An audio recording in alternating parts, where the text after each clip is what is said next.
মৌলিক প্রশ্ন হচ্ছে এখন তরুণ সমাজের কাছে ছিল আমাদের যে তাহলে এইটা প্রতিষ্ঠা আমরা করব কিভাবে। আপনাদের মধ্যে থেকে অনেকেই উত্তর দিলেন এবং এই উত্তরটাকে আমি সমন্বয় করছি এবং যে জায়গায় গ্যাপ আছে ওইটা আমি আমার মতো করে পূরণ করার চেষ্টা করছি। সর্বপ্রথম যে বিষয়টা আমাদের প্রয়োজন সেটা হলো দিনের শরীয়তের, দিন ইসলামের শরীয়তের মোটামুটি একটা গভীর জ্ঞান অর্জন করা। এটা প্রথম কাজ। কারণ দিনই ইলম অর্জন করা ছাড়া দিনের কোনো ক্ষেত্রে আমরা কোনো অবদান রাখতে পারবো না। যে বিষয়ে আমার কোনো জ্ঞান নাই সেই বিষয়ে আমি কিভাবেই বা জনসচেতনতা তৈরি করতে পারি, আর কিভাবেই বা আমি সেটা নিজে আমল করব, আর কিভাবে প্রতিষ্ঠান সম্ভব? সম্ভব না। আমি যদি নামাজ সম্পর্কে আমার জ্ঞানই নাই কিভাবে পড়তে হয়, তাহলে আমি তো নিজেই পড়তে পারবো না ঠিক মতো। তাহলে আমি মসজিদে কিভাবে প্রতিষ্ঠাই বা করবো, কেমন করে ইমামতি করবো, কেমন করে বা আমি নামাজ দেশেই বা প্রতিষ্ঠা করব? সম্ভব? তাহলে এক নম্বর পয়েন্ট কি আসলো বলেন? দ্বীনি ইলমের গভীরতা অর্জন করার জন্য সচেষ্ট হওয়া, চেষ্টা করা। এর মানে এই না সবাইকে মুফতি হতে হবে, সবাইকেই মুহাদ্দিস হতে হবে, সবাইকেই ফকিহ হতে হবে। এটা জরুরিও না এবং সম্ভবও না। এটা কি না? জরুরিও না এবং আসলে সম্ভবও না। নির্দিষ্ট একটা শ্রেণীর মানুষ ফকিহ হন, নির্দিষ্ট একটা শ্রেণীর মানুষ মুহাদ্দিস হন, মুফতি হন, কিন্তু আমভাবে শরীয়তের যে ফরজিয়াতের জ্ঞান এটা আমাদের সবাইকে অর্জন করতে হবে। তলাবুল ইলমি ফরিদাতুন আলা কুল্লি মুসলিম, এটা হলো ব্যাখ্যা। এই পয়েন্টগুলো একটু লিখে নেবেন, বা যখন আমরা ইনশাআল্লাহ এটা প্রচার করব তখন যেন লিখিত আকারেও থাকে বিষয়টা। এক নম্বর পয়েন্ট তাহলে কি, কিভাবে আমরা খেলাফা কায়েম করব? প্রথম কাজ শরীয়তের জ্ঞান অর্জনে সচেষ্ট হওয়া, ঠিক আছে? দ্বিতীয়টা হচ্ছে ওই জ্ঞান অনুযায়ী নিজে আগে আমল করা, ইলম অনুযায়ী নিজে আমল করা। এমন কেউ খলিফা হতে পারবেই না যে নিজে ইসলামের এই ফরজিয়াত, ওয়াজিব, সুন্নাত এগুলো আমল করে না। সে কি খলিফা হতে পারবে? ইসলামে যারা খলিফা, বরেণ্য খলিফা আবু বকর রাদিয়াল্লাহু আনহু, ওমর, ওসমান, আলী, তাদের আমল আর আমাদের সারা, তাদের এক রাতের আমল আর আমাদের সারা জীবনের আমল কখনো এক হবে? বলেন। সাহাবায়ে কেরাম রাদিয়াল্লাহু আনহুম আজমাইন যুদ্ধের মাঠেও মিসওয়াক করা ছাড়তেন না। সুবহানাল্লাহ। জিহাদের কাতারে দাঁড়িয়েও কি করতেন না? মিসওয়াক করা ছাড়তেন না। আর আমরা কি করি? আমরা কিছু করলে তার সাথে আবার হারাম কিছু গান লাগাই দিচ্ছি আর কি, যাতে মানুষ গানটাও শুনে ফেলতেছে। সাহাবায়ে কেরাম রাদিয়াল্লাহু আনহুম জিহাদের মাঠেও মিসওয়াক ছাড়তেন না। তাহলে ইলমের সাথে সাথে আমলটা খুব জরুরি বিষয়। আমল না থাকলে ওই তাসকিয়া আসবে না। তাসকিয়া না আসলে তার মধ্যে পরকালীন চেতনাটা অত গাঢ় থাকবে না, এবং আত্মশুদ্ধি ছাড়া কোনো ব্যক্তিকে দিয়ে সমাজ সংস্কার সম্ভব নয়। নবী সাল্লাল্লাহু আলাইহি ওয়াসাল্লামের এই যে এত সাফল্য, তার পিছনে দেখেন অন্যতম একটা কারণ কি, তিনি সবার আগে আমল করে দেখাতেন। আমাদের নবীজি এমন মানুষ ছিলেন না যে আমল করতে খালি বলতেন, বরং নিজে আগে ওটা করে দেখাতেন। কথা ঠিক কিনা? নিজে আমল করে দেখাতেন, বরং অন্যদের চেয়ে বেশি করতেন। তিনি প্রত্যেক রাতে তাহাজ্জুদ পড়তেন। আমাদের উপর প্রত্যেক রাতে তাহাজ্জুদ পড়া ফরজ না, তার উপরে কি ছিল? ফরজ। টানা রোজা রাখতেন, বলতেন যে তোমরা এত টানা রাখতে পারবে না, আল্লাহ পাক আমাকে ঘুমন্ত অবস্থায় খাওয়ান, ঘুমন্ত অবস্থায় পান করান। তো তিনি আরো বেশি করে দেখাতেন। মানে বুঝতে যাচ্ছি যে আমলহীন ইলমেরও কোনো মূল্য পাওয়া যাচ্ছে না। আমলবিহীন ইলম আপনার উপকার করতে পারছে না। তাহলে আমলটা বাড়াতে হবে। আল্লাহ পাক আমাদেরকে তৌফিক দান করেন। ফরজগুলো আগে পালন করা, সুন্নতের পাবন্ধ হওয়া, মুস্তাহাবগুলো না ছাড়া, চেষ্টা করা না ছাড়া। তিন নাম্বার হচ্ছে, দেখুন, তিন নাম্বারটা হচ্ছে নিজের পরিবারটা গড়া। এই ভাই একজন কথা বলেছেন একটু আগে, একজন পরিবার গড়ার জন্য সচেষ্ট হওয়া। তবে এটা মনে করবেন না যে পরিবারের সব সদস্যই আপনার মতোই হবে, এমনটা নাও হতে পারে। এটা ক্ষেত্র বিশেষে নাও হতে পারে, হলে আলহামদুলিল্লাহ, নূরুন আলা নূর, কিন্তু নাও হতে পারে। কারণ অনেক ক্ষেত্রে দেখা গেছে যে পরিবারের লোকজন ইসলামের বিপক্ষে অবস্থান নিয়েছে। হয় নাই? নবীর ক্ষেত্রে হয় নাই? আমাদের নবীজির ক্ষেত্রে হয় নাই? আপনারা সিরাত পড়লে তাজ্জিব হয়ে যাবেন যে ইসলামের ইতিহাসে জিহাদের মাঠে সর্বপ্রথম তীর ছুঁড়েছেন যে সাহাবী, মানে প্রথম ফায়ার করেছেন, তীর ছুঁড়েছেন যে সাহাবী, তার নাম সাদ ইবনে আবি ওয়াক্কাস রাদিয়াল্লাহু আনহু। কি নাম? 10 জন সাহাবী জান্নাতের সুসংবাদ প্রাপ্ত, তার মধ্যে একজন। কি নাম বলেন? এটা জানলেন। আবার উহুদের মাঠে যে কয়েকজন কাফের আল্লাহ নবী সাল্লাল্লাহু আলাইহি ওয়াসাল্লামের উপর আঘাত করেছিল, তার মধ্যে একজন হচ্ছেন উতবা বিন আবি ওয়াক্কাস। কি নাম? আপনারা জানলে আজীব হবেন, তাজিব হবেন, তাজ্জিব হয়ে যাবেন যে উতবা বিন আবি ওয়াক্কাস এই সাদ ইবনে আবি ওয়াক্কাস রাদিয়াল্লাহু আনহুর ভাই। কি বুঝলেন? কি বুঝলেন? একজন 10 জন জান্নাতের সুসংবাদ প্রাপ্ত সাহাবীদের একজন, ইসলামের জন্য প্রথম তীর ছুঁড়েছেন কে? তার ভাই উতবা বিন আবি ওয়াক্কাস। কি করলেন উহুদের যুদ্ধে? তাহলে আমরা একটা আইডিওলজি পেলাম যে সবাই এক মতাদর্শের হতে হবে, এটা জরুরি। নিজের পরিবারেই হয়তো হবে না, নিজের স্ত্রীও নাও কথা শুনতে পারে, নিজের সন্তান কথা না শুনতে পারে, নিজের ভাই নাও বুঝতে পারে, আপনার ভাষা হয়তো তারা বুঝবেই না, এমনও হইতে পারে। তাই বলে আমরা তাদের উপর মেহনত করা ছাড়বো না, তাদের জন্য দোয়া করা ছাড়বো না। তাদের জন্য আমরা মেহনত করব, দোয়া করব, বুঝানোর চেষ্টা করব, কিন্তু জরুরি না যে সবাই বুঝবেই। তাহলে পরিবার গড়ার জন্য চেষ্টা করব, কিন্তু এটাও খেয়াল রাখবো যে সবার ভাগ্যে হেদায়েত নসিব নাও হতে পারে। এটা আল্লাহর পক্ষ থেকে আসবে, আল্লাহ পাক যাকে ইচ্ছা তাকে হেদায়েত দিতে পারে। আচ্ছা, এবার আসেন, কয়টা পয়েন্ট হলো? 3টা হয়ে গেছে। 4 নম্বর পয়েন্টটা হচ্ছে সবার রিজিক হতে হবে হালাল। হারাম রিজিকের ব্যক্তি দিয়ে না হবে দাওয়াত, আর না জিহাদ, না খেলাফ। রিজিকে সুদ, রিজিক নোংরা, ঘুষ, দুর্নীতি, আত্মসাৎ, অন্যের সম্পদ আত্মসাৎ করছেন, নাউযুবিল্লাহ, এই বাজারে মাপে কম দিচ্ছেন, ইত্যাদি ইত্যাদি। তাহলে এই রিজিক খেয়ে কি ইলম অর্জন হবে, আর কি ইবাদত করা হবে, আর কি তাজকিয়া অর্জন হবে, এটা আপনি বুঝতে পারছেন। আর খিলাফত বহু দূরের কথা, তাই না? ওইটা তো চূড়ান্ত একটা স্টেজ, যে একদম বিশ্বের ক্ষমতা, রাজনৈতিক ক্ষমতা হাসিল করা। তাহলে আমাদের সবার রিজিকটাকে হালাল করার চেষ্টা করতে হবে। এখন তো সুদের মাধ্যমে নোবেল পুরস্কার পায় মানুষ, তাই না? এটা হলো জাতিগত অবস্থা। তাহলে আপনি রিজিক হালাল কত টাফ বুঝতে পারছেন কিনা, কত কঠিন রিজিক হালাল হওয়া। আমরা পশ্চিমাদের কাছে গ্রহণযোগ্যতার মানদণ্ড বানাচ্ছি কোনো কোনো ক্ষেত্রে, অথচ আমরা ভুলে গেলাম যে সবচেয়ে গ্রহণযোগ্য সে ব্যক্তি যে আল্লাহর কাছে গ্রহণযোগ্য। কি আশ্চর্য! অং সান সুচি নোবেল পুরস্কার পেয়েছিল, মনে আছে আপনাদের? কিসে? পিস, শান্তিতে। যার হাতে আরাকানের বহু মুসলিম এবং অমুসলিম, শুধু মুসলিম না, মুসলিম অমুসলিম বহু মানুষের রক্ত লেগে আছে। কিসে নোবেল পুরস্কার পাইছে সে? এখন যদি আমি এই পুরস্কারের মানদণ্ডে তাকে যাচাই বাছাই করা শুরু করি, তাহলে আপনি একটু জাহেলে মোরাক্কাব, এবং না আপনি দিন বুঝেন, না দুনিয়া বুঝেন, না ইহকাল বুঝেন, না পরকাল বুঝেন। তো আল্লাহ পাকের কাছে যে মাকবুল সেই মাকবুল, আল্লাহ পাকের কাছে যে গ্রহণযোগ্য সেই গ্রহণযোগ্য। এই গ্রহণযোগ্যতার মানদণ্ড পশ্চিমাদের দর্শন নয়, বরং কোরআন এবং হাদিসের মূলনীতির আলোকে আমাকে বুঝতে হবে যে কে আল্লাহর কাছে গ্রহণযোগ্য হতে পারে। আফসোস এই বিষয়গুলোকে কেন্দ্র করে করতেই হয় যে আমরা এই বিষয়গুলো ভুলেই গেছি। এখন আমাদের চোখ দুনিয়া ছাড়া কিছুই বুঝে না। ভাবখানা এমন যে পশ্চিমাদের কোনো গ্রহণযোগ্য ব্যক্তি বা তাদের কোনো খাদেম আমাদের ত্রাণকর্তা হয়ে আসবে, উম্মাকে খেলাফার দিকে নিয়ে যাবে। ভাবখানা এরকম, আমাদের ভাবখানা এরকম।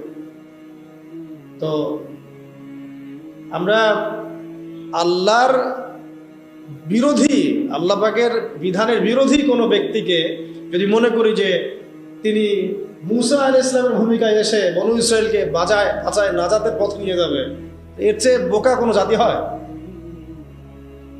আফসোস এগুলো আমাদের জন্য। তো আল্লাহ পাক আমাদেরকে হক বোঝার তৌফিক দান করেন।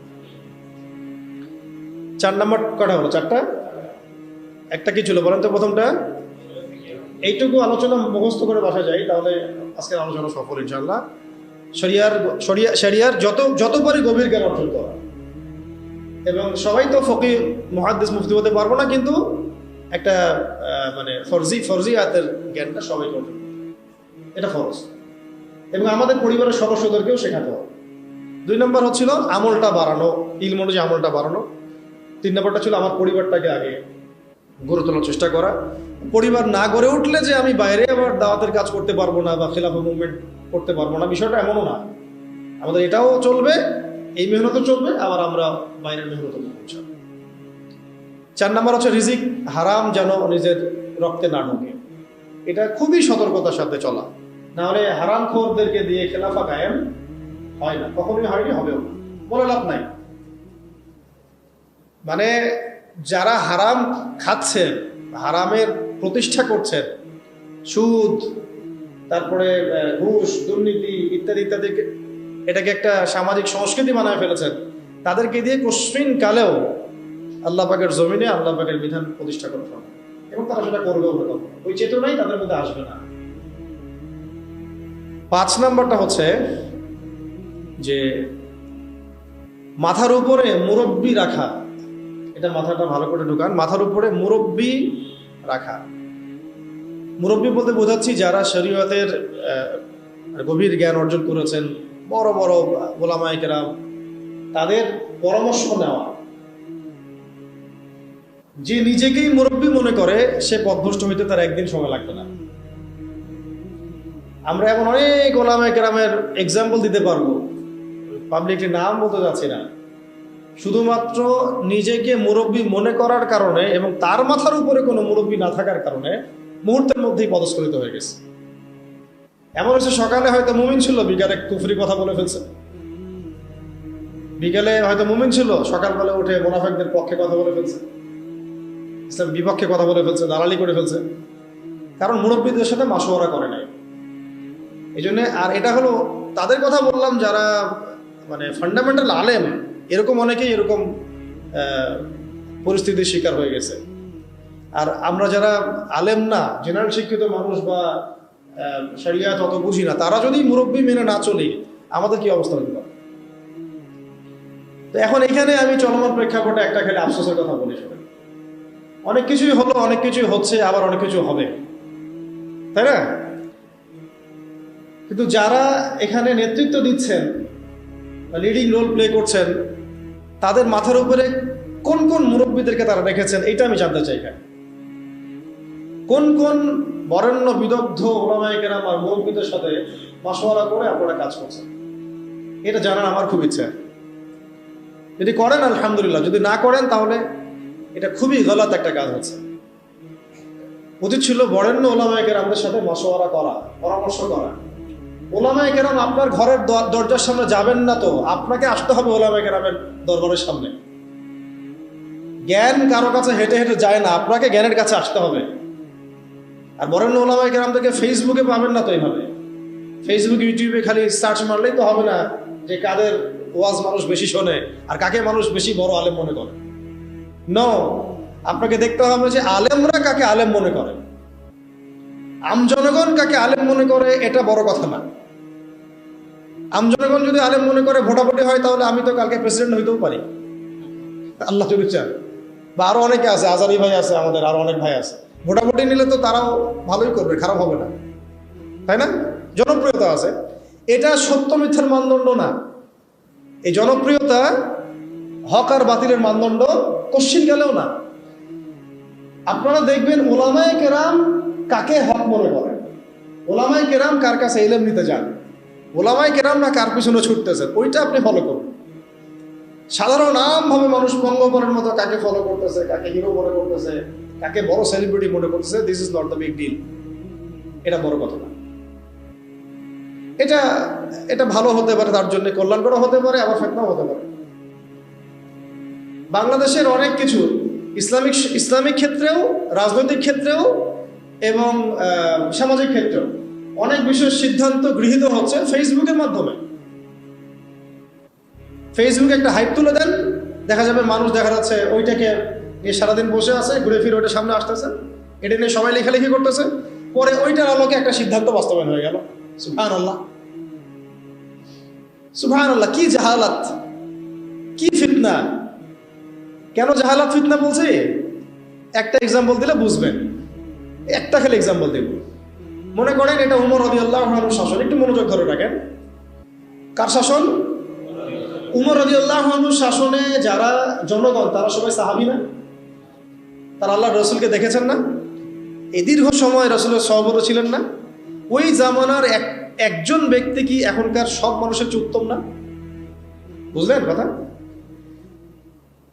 কিন্তু উমর রাদিয়াল্লাহু আনহু সমস্ত সাহাবীদের সাথে এই তথাকথিত গণতান্ত্রিক পদ্ধতিতে মাশওয়ারা করতেন না।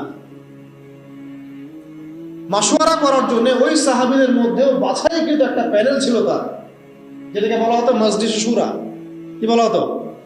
মজলিসে শুরা। তার মধ্যে বড় বড় বরেণ্য সাহাবী ছিলেন, আলী রাদিয়াল্লাহু আনহু ছিলেন, ওসমান রাদিয়াল্লাহু আনহু ছিলেন, তালহা রাদিয়াল্লাহু আনহু ছিলেন, আব্দুর রহমান বিন আউফ ছিলেন রাদিয়াল্লাহু আনহু, আর কে জুবাইর ইবনে আওয়াম রাদিয়াল্লাহু আনহু ছিলেন। এরকম প্রায় 10 জন 15 জন সাহাবীর একটা প্যানেল ছিল। দেখেন, সাহাবীদের যুগেও তিনি বাছাইকৃত মানুষদের সাথে মাশওয়ারা করে সিদ্ধান্ত নিতেন। আমি কি পয়েন্ট বুঝতে পারছি? সাহাবীদের যুগেও তিনি বাছাইকৃত সাহাবীদের সাথে মাশওয়ারা করে সিদ্ধান্ত নিয়ে রাষ্ট্র পরিচালনা করতেন। আর আমরা ফেসবুকের হাইপ থেকে সিদ্ধান্ত নেই। ফেসবুকে কাকে মানুষ হিরো মনে করছে, কাকে কার ভিউজ বেশি, কার ফলোয়ার্স বেশি, কে কোন হাইপে চলছে ইত্যাদি। আউযুবিল্লাহি মিন যালিক। এই হাইপের খপ্পরে পড়লে সব সময় সিদ্ধান্ত সঠিক হবে না, বেশিরভাগ ক্ষেত্রে ভুলও হতে পারে। অমুক ইসলামী সংগঠনের আমির কে হবে এটার ফয়সালা হচ্ছে ফেসবুকে। আর ফেসবুক তো ইউজ করতেছে সবাই, মানুষ, জিন, ইনসান, গরু, ছাগল, হাঁস, মুরগি সবগুলো। যেদিন বুঝে না যে আলেম না, যে কোরআন পড়তে পারে, যে পারে না, সবাই ইউজ করতেছে, সবাই মতামত দিচ্ছে। আর সবার মতামত সামনে যখন আসতেছে একটা বিশৃঙ্খল অবস্থা। একটা এক্সাম্পল দিলাম। উমর রাদিয়াল্লাহু আনহু সমস্ত সাহাবীদের মধ্যে থেকে বাছাইকৃত সাহাবীদেরকে নিয়ে মজলিসে শুরার মধ্য দিয়ে সিদ্ধান্ত নিয়ে রাষ্ট্র চালিয়েছেন বলেই তো ওই যুগটাকে বলি আমরা সোনালী যুগ। ওই জামানায় যদি ফেসবুক থাকতো তাহলে অবস্থা খারাপ ছিল। সলফে সালেহিনদের যুগে এই ফিতনাটা আসে নাই বলে তাদের চরিত্র আল্লাহ পাক হেফাজত করেছে। এখনকার যুগে যদি আবু হানিফা রাহিমাহুল্লাহ বয়ান করা শুরু করে, তার বয়ানের যে কত ভুল মানুষ ধরা শুরু করবে আল্লাহই ভালো জানে ফেসবুকে। যাই হোক, ওইটা আলাদা ইস্যু, আমি ওইদিকে আর গভীর করছি না। আমি বলতে চাচ্ছিলাম যে মাথার উপরে কি রাখা ভাই? বরেণ্য ওলামায়ে কেরামদের মুরব্বীদের একটা প্যানেল রাখা, অন্তত 5 জন 10 জন, যতজন পারেন আপনি, অন্তত একজন বলবো আমি, অন্তত কয়জন? অন্তত একজন আপনার শায়েখ থাকা উচিত, মুহাক্কিক, হকপন্থী, আলেম, শায়েখ থাকা উচিত। এবং তাদেরকে আপনি ফেসবুকে খুঁজে পাবেন জরুরি না, কারণ বরেণ্য ওলামায়ে কেরামদের আমি দেখেছি তাদের 99%ই ফেসবুক ইউজ করে না। তার মানে কি বাংলাদেশে কোনো আলেম নাই? ফেসবুকে ঢুকলে তো আপনি যাদেরকে দেখছেন এরা বাদ দিয়ে কি বাংলাদেশে কোনো আলেম নাই? মুহাক্কিক ওলামায়ে কেরাম যারা আল্লাহর ওলি টাইপের মানুষ, তাদের কারোরই ফেসবুক অ্যাকাউন্ট নাই। আমি কারো ফেসবুক অ্যাকাউন্ট দেখিনি তাদের। তাহলে আমরা কিসের মানদণ্ডে কি ফয়সালা করতেছি আসলে? এখন এই মানুষগুলো কি আমার দরজায় হেঁটে হেঁটে আসবেন, না আমাদেরকে তাদের কাছে যেতে হবে? তো কই আমরা জাতিগত সিদ্ধান্ত নেওয়ার সময় কই গেলাম, কই যাচ্ছি, কোথায়? বড় খোঁজারও তো চেষ্টা করছেন। আমাকে বলেন, একটা দলিল দেই। ওই যে মুসা আলাইহিস সালাম যখন জানলেন যে তার চেয়ে একজন জ্ঞানী মানুষ আছে, মনে আছে? আল্লাহ পাক তাকে জানালেন যে তুমি সবচেয়ে জ্ঞানী মানুষ নও পৃথিবীতে, তোমার চেয়ে একজন জ্ঞানী মানুষ আছে, তার নাম খিজির। তার নাম কি? খিজির আলাইহিস সালাম। তো মুসা আলাইহিস সালাম কি বললেন যে তাকে আমার কাছে আল্লাহ পাঠায় দেন, তাও আমি তার কাছ থেকে মাশওয়ারা নেই, পরামর্শ নেই, বরং বললেন যে আল্লাহ কি বললেন? আরেকটা কি জানি, আরবিটা বলেন। হ্যাঁ, وإذ قال موسى لفتاه لا أبرح حتى أبلغ مجمع البحرين أو أمضي حقبا। সুবহানাল্লাহ, কি চমৎকার আয়াত, কি চমৎকার আয়াত! আমি বুঝাতে পারবো না আয়াতের ব্যাখ্যাটা আপনাদেরকে। যখন মুসা আলাইহিস সালাম জানলেন যে তার চেয়েও একজন জ্ঞানী মানুষ, মুহাক্কিক একজন মানুষ আছেন, আল্লাহর ওলি আছেন, হ্যাঁ, তখন তিনি বললেন ওয়াইদ ক্বালা মূসা, মূসা বলল লিফাতাহু, তার সাথে একজন যুবক ছেলে ছিলেন, ইউশা বিন নুন। তো তাকে বললেন যে লা আবরাহু, আমরা ক্লান্ত হব না, ক্ষান্ত হব না, হাত্তা আবলুগা মাজমাআল বাহরাইন, যতক্ষণ আমরা দুই সাগরের মিলনস্থলে পৌঁছাচ্ছি। আও আমদিয়া হুকুবানা, পৌঁছাতে যদি যুগ যুগ লেগে যায় আমি হাঁটবো, তবু আমি তাকে চাই। সুবহানাল্লাহ, সুবহানাল্লাহ। আল্লাহ পাক বলেছিলেন যে তাকে পাবা দুই সাগরের মিলনস্থলে। কোথায় পাবা? দুই সাগরের মিলনস্থলে, মাজমাউল বাহরাইন। মুসা আলাইহিস সালাম বলেন যুগ যুগ যদি হাঁটতেও হয়, হুকুবা শব্দ শোনেন নাই? 80 হুকবা জাহান্নামে থাকতে হবে নামাজ না পড়লে। হুকবা মানে একটা লম্বা সময় বোঝানো হয়। প্রয়োজনে আমি যুগ যুগ চলতে থাকবো, তবুও ওই মানুষের সোহবত আমি চাই, ক্ষান্ত আমি হব না। সাথে নিলেন একজনকে, চলো। এই যে হাঁটা শুরু করলেন, চলতে চলতে চলতে চলতে কত বছর হাঁটতে হয়েছে আল্লাহ ভালো না। ওই সময় তো আর ফ্লাইট ছিল না যে একেবারে ল্যান্ড করে ফেললাম। তো এখানে দেখেন একটা বিষয় খেয়াল করেন যে জ্ঞানের কাছে যেতে হয়েছে, জ্ঞান হেঁটে হেঁটে তার কাছে আসে নাই। তাই আমাদের এই খিলাফা কনসেপ্টের জন্য অবশ্যই বরেণ্য ওলামায়ে কেরামদের সোহবত এবং মাথার উপরে এই মুরব্বীদের পরামর্শ মাসওয়ারা লাগবে। নিজেকে যদি মুরব্বী মনে করা শুরু করি, তখন পদস্খলন হতে সময় লাগবে না। আমাদের অনেক বড় বড় ইসলামিক ব্যক্তিত্ব এবং সেলিব্রিটি এভাবে পদস্খলিত হয়ে গেছে অলরেডি, শুধু মুরব্বীদের সোহবত না থাকার কারণে। নিজেকে মুরব্বী মনে করার কারণে যে আমি মুরব্বী, আমার কোনো সোহবতের দরকার নেই। অথচ প্রত্যেক বরেণ্য মুরব্বীও আমরা যাদেরকে চিনি, তারাও মাথার উপরে মুরব্বী রেখে চলেন। সুবহানাল্লাহ, তাদেরও মুরব্বী আছে। এটা সিলসিলা, একটা সিলসিলা, সিনাই সিনাই সিনাই সিনাই, এটা চলে আসতেছে একদম সাহাবীদের যুগ থেকে, রাসূলের যুগ থেকে। তাই 5 নম্বর পয়েন্টটা হচ্ছে আমাদেরকে কি করতে হবে ভাই? ওলামায়ে কেরামের সোহবত লাগবে এবং মাথার উপর মুরব্বী রাখতে হবে। কমপক্ষে কয়জন? কমপক্ষে একজনের। এটা আপনি সিলেক্ট করবেন কিভাবে? ফেসবুক থেকে দেখবেন ওলামায়ে কেরামগণ কাকে বড় মুহাক্কিক আলেম মনে করেন, এইভাবে সিলেক্ট করবেন, খুঁজে বের করবেন। এবং তাদের সংখ্যা 1 জন হতে পারে, 10 জন হতে পারে, 100 জন হতে পারে। আমাদের মাশওয়ারার এই সুন্নতটাকে চালু করতে হবে। কয়টা হলো? 5টা। আচ্ছা, 6 নম্বরটা হচ্ছে যে আমাদের সবাইকে সিরাতুন নবী সাল্লাল্লাহু আলাইহি ওয়াসাল্লাম পড়তে হবে। কি পড়তে হবে ভাই? এক ভাই বলেছিলেন এই কথাটা মাঝখানে, যে খেলাফা প্রতিষ্ঠা করা কি একটা ইবাদত নাকি দুনিয়াবি কাজ? বলেন তো, বলেন। আর ইবাদত যদি হয়, তাহলে এর তরিকা কার কাছ থেকে নিতে হবে? রাসূলুল্লাহ সাল্লাল্লাহু আলাইহি ওয়াসাল্লামের সুন্নাত থেকে, সিরাত থেকে। তাহলে আমরা যদি সিরাতের চর্চা না করি, সিরাত না পড়ি, না বুঝি, তাহলে আমরা এই খেলাফা প্রতিষ্ঠার পথে গেলেও ভুল করে ফেলতে পারি। নবীর তরিকা বাদ দিয়ে অন্য তরিকা কি আমল কবুল হবে? মনে হয় আপনাদের সাফল্য আসবে না। আচ্ছা, এটা মাথায় রাখেন। আর কয়টা? 6টা। 7 নম্বর হচ্ছে, এটাও বলেছেন এক ভাই, যে আমাদের সবাইকে ঐক্যবদ্ধভাবে সিদ্ধান্ত নিয়ে একজনকে আমির নিযুক্ত করতে হবে। কি করতে হবে? আমির তো নিজে বলবে না যে ভাই আমি আসো তোমরা আমার দলে, সে বলবে? যারা বুঝবান তাদের উচিত হবে উদ্যোগ নিয়ে খিলাফা প্রতিষ্ঠার সংগ্রাম বা এই মুভমেন্টে কোনো একজন ভাইকে বা কোনো একজন আলেমকে, কোনো একজন বরেণ্য ব্যক্তিত্বকে আমির হিসেবে নির্ধারণ করা। এই কাজটা কাদের দায়িত্ব? তাহলে এটা আপনাদের দায়িত্ব। ওলামায়ে কেরামদের সাথে বসা, তাদের সাথে মাশওয়ারা করা, কাকে করা যায় এটা নিয়ে একটা মুভমেন্ট করা, এটা আপনাদের দায়িত্ব। নেতা ছাড়া কোনো যুদ্ধ হয়, নেতা ছাড়া কোনো মুভমেন্ট হয়? আর সবাই যদি নিজেকে নেতা মনে করা শুরু করে, তাহলে হবে? আর নেতা কয়জন হবে?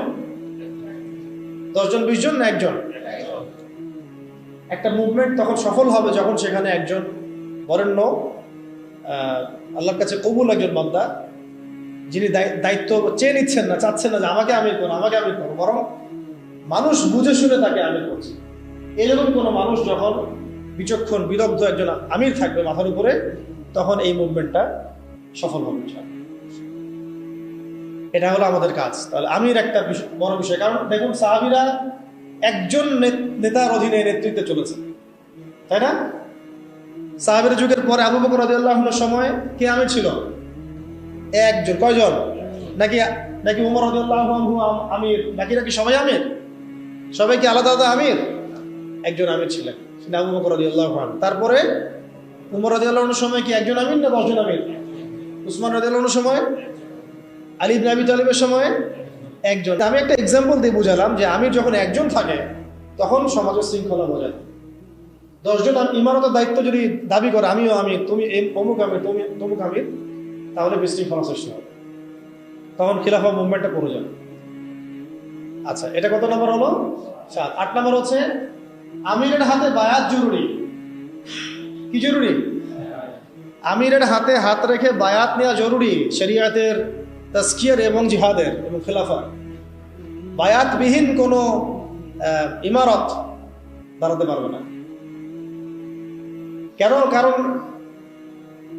যখন আমরা যখন বরেণ্য ওস্তাদদের কাছে, মুরব্বীদের কাছে বায়াত করি, তখন কোনো ব্যবসা শুরু করার আগেও তার সাথে পরামর্শ করি যে আমি এটা করতে যাচ্ছি, ওস্তাদ কেমন হবে, ভালো ভালো না, বা আমি এটা শুরু করতে যাচ্ছি, আপনার মশওয়ারা আছে, এই পরিস্থিতিতে আমাদের কি করা উচিত, মশওয়ারা আছে।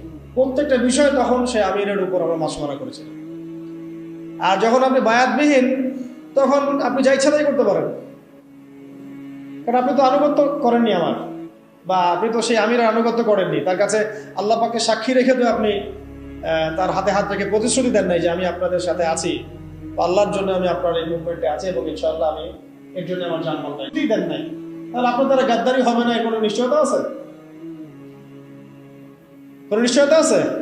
এই সুন্নত উঠে গেছে সমাজ থেকে। এটা শুধু এক শ্রেণীর আমরা ওই যে পীর মুরিদি সিলসিলার মধ্যে রেখে দিয়েছি। এটা যে রাষ্ট্রীয়ভাবেও প্রযোজ্য ছিল, একটা আন্দোলনের ক্ষেত্রে প্রযোজ্য ছিল, একটা মুভমেন্টের ক্ষেত্রে প্রযোজ্য ছিল, জিহাদের ক্ষেত্রে প্রযোজ্য ছিল, এটা আমরা ভুলে গেছি। সাহাবীদের শোনেন, কোন সাহাবী নবীর কাছে বায়াত না করে মুসলিমই হতে পারে হন নাই। যেই মুসলিম হয়েছেন হাতে হাত রেখে বায়াত করেছেন, করেন নাই ইসলামে বায়াত। তারপরে যখনই নবী সাল্লাল্লাহু আলাইহি ওয়াসাল্লাম কাউকে কোনো সারিয়া অভিযানে পাঠিয়েছেন বা কোনো গাজওয়ায় পাঠিয়েছেন বা উনি নিজেও গিয়েছেন, তখন সবার আগে জিহাদের বায়াত হয়েছে। এমনকি ওই হুদায়বিয়ার সন্ধির সময়ও যখন খবর ছড়িয়ে পড়লো উসমান রাদিয়াল্লাহু আনহুকে হত্যা করা হয়েছে, ওইখানেও ওই গাছের নিচে বায়াত হয়েছে যে আমাদের হাতে অস্ত্র নাই, তাতে কি, তবু উসমানকে ছাড়াই নিয়ে আসবো, না হলে যুদ্ধ হবে। বায়াতবিহীন কোনো জিহাদ হয় না, মনে রাখবেন। বায়াতবিহীন কি হয় না? একা একা আপনি কিছুই করতে পারবেন না। একটা জামাআ, ইমারা, আমির, সামউ ওয়া তাআ এবং বায়আ ছাড়া মুভমেন্টগুলো হয় না। এই জন্যই ওই পর্যায়ে পর্যন্ত যেতে পারছি না আমরা। আর যারা দেখেন ওই পশ্চিমা শক্তির মোড়ল, নাম না হয় নাই বললাম, ওই রাষ্ট্রের নামও নিতে ইচ্ছা করে না, তাদেরকে যে পিটিয়ে বের করছে খোরাসান থেকে, 20 বছর ধরে মাইট দিছে, তাদের মধ্যে এই সুন্নতগুলো ছিল। আমির ছিলেন, ইমারা ছিল, জামাআ ছিল, ঐক্য ছিল, বায়াত ছিল। এইটা আমাদের মধ্যে উঠে গেছে, এটা জরুরি। বায়াত কটা হলো? এটা আমির লাগবে, বায়াত লাগবে এবং অনুসারী লাগবে। 9 নম্বর কি লাগবে? অনুসারী লাগবে। অনুসারীদের কর্তব্য হচ্ছে সামি'না আতা'না, সামি'না আতা'না, শুনলাম মানলাম, শুনলাম মানলাম। হ্যাঁ, যদি আমিরের মধ্যে এমন কিছু দেখা যায় যে সে সরাসরি কোরআন সুন্নাহর বিরোধী কোনো কাজ করছে, তখন আপনার ওই কথার উপর কোনো ইয়া নাই, আপনাকে শুনতে হবে না, মানতে হবে না, তখন এটা নাই। যেমন আবু বকর রাদিয়াল্লাহু আনহু যখন খলিফা হয়েছেন, আপনারা একটু এটা গুগলও সার্চ করলেও পাবেন, কিতাব না করলেও গুগলও পাবেন। যখন তিনি খলিফা হয়েছেন তখন জাতির উদ্দেশ্যে একটা ভাষণ দিয়েছেন। কত মিনিটের ভাষণ জানেন? কত সেন্টেন্সের ভাষণ? 4 থেকে 5টা সেন্টেন্সের ভাষণ। পুরো জাতির উদ্দেশ্যে ভাষণ দিচ্ছেন খলিফা হওয়ার পরে। কত সেন্টেন্সে? 4 থেকে 5টা বাক্যের ভাষণ। তাহলে কোন জাতি চিন্তা করেন, আর কত মানে বড় আল্লাহর ওলি তিনি, এটাও চিন্তা করেন।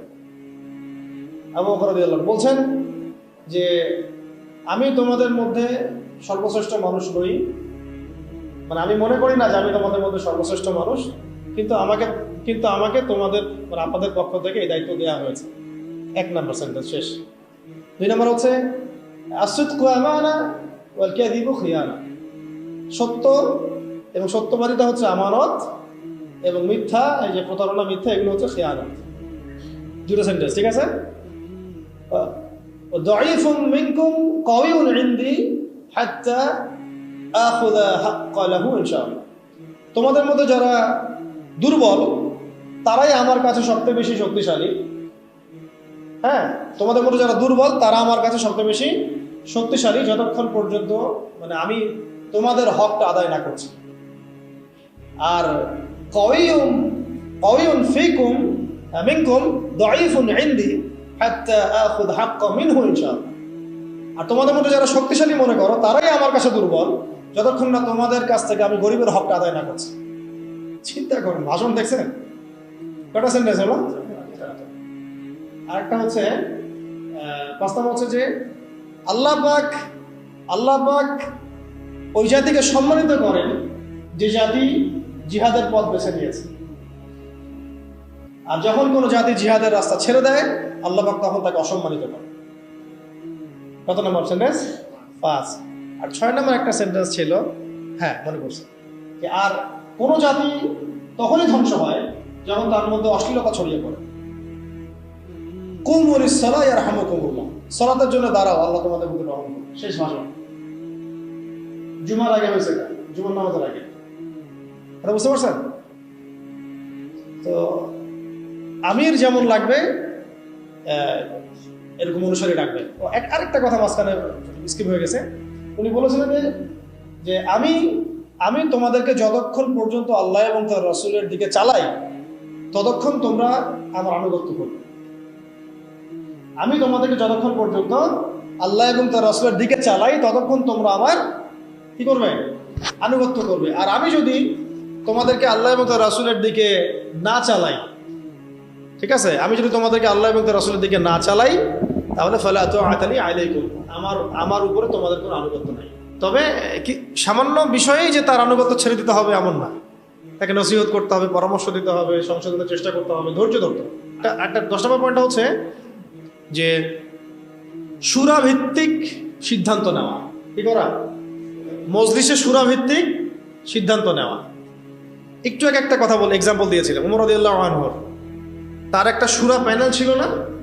এই সূরা প্যানেল থেকে সিদ্ধান্ত গৃহীত হতো, তারপর এটা পুরো জনগণের উপরে বাস্তবায়িত।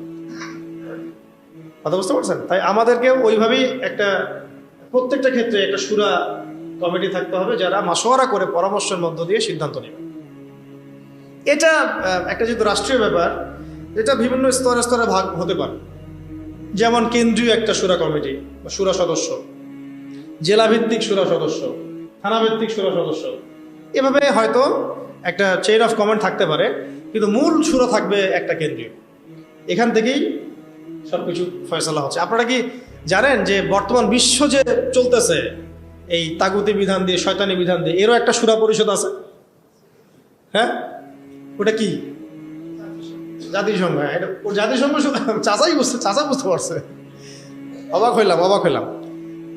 জাতিসংঘ না, জাতিসংঘের সাধারণ পরিষদ না, কিন্তু জাতিসংঘের সিকিউরিটি কাউন্সিল। দুটা ওখানে প্যানেল আছে, কিন্তু একটা সাধারণ পরিষদ, একটা হচ্ছে কি সিকিউরিটি কাউন্সিল। তো সিকিউরিটি কাউন্সিল থেকে সিদ্ধান্ত গৃহীত হয় যে কি হবে না হবে, কোন খোদায় কি করব। কারণ সব যত শয়তানির গোড়া এখন ওই পশ্চিমার মধ্যে, ওই জায়গাতে তারা এগুলা মাথা কাটায় কি করবে না করবে, কোথায় কি। শোনেন, এটা তো কিছুই না, বাংলাদেশ তো ছোট রাষ্ট্র একটা, দুর্বলই বলা যায় বিশ্বের প্রেক্ষাপটে। আরবের 8-10টা রাষ্ট্রকে 2-3 বছর 4 বছরের ব্যবধানে আরব বসন্তের স্লোগান দিয়ে পুরাই চেঞ্জ করে ফেলে দিছে। এটা এমন এক দাজ্জালীয় শক্তি। দাজ্জাল তো মানুষের রূপে আসে নাই, তো অনুসারী তো ওরা তৈরি করে রেখে দিছে।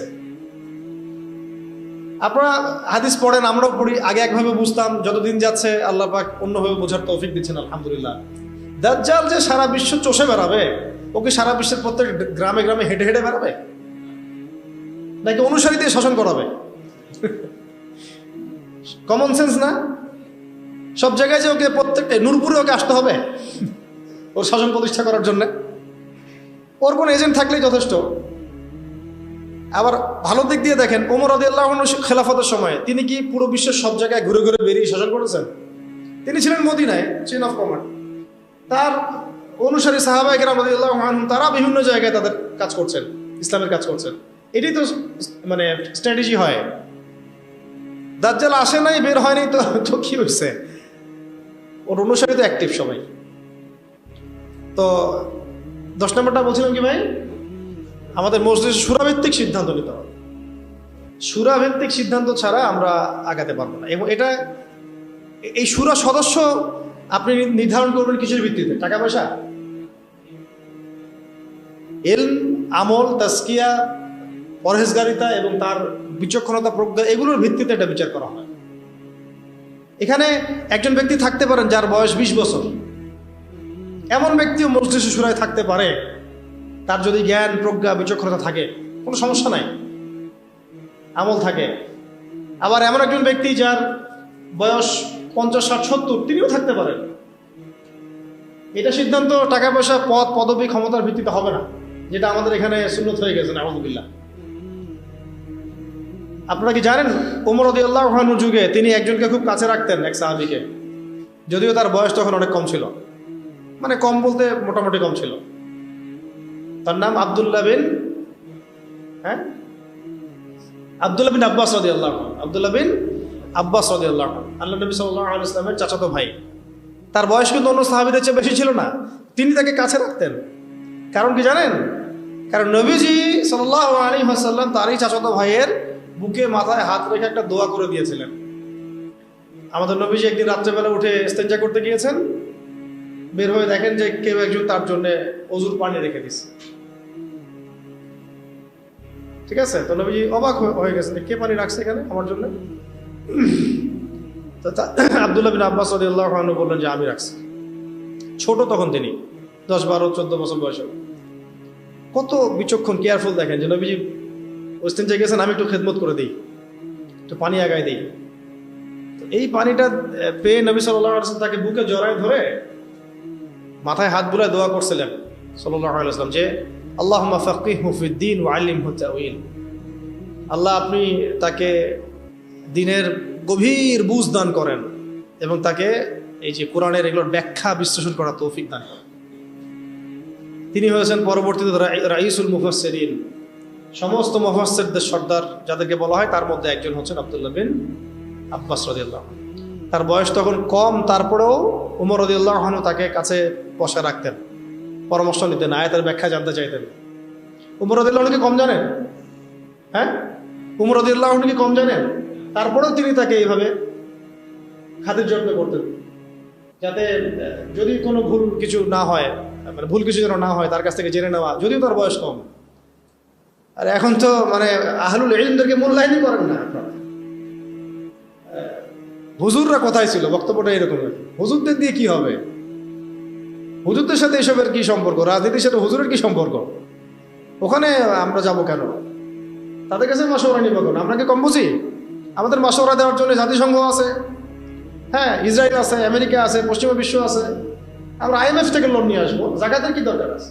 হুজুররা বললেই হবে? ভাবখানা এরকম আর কি।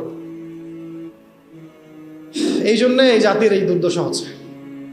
আল্লাহ পাক যেন যারা বুঝে নাই মানে যারা এখন বর্তমান, তাদেরকে যেন বোঝার তৌফিক দান করে। আমরা দোয়া করবো সবার জন্য।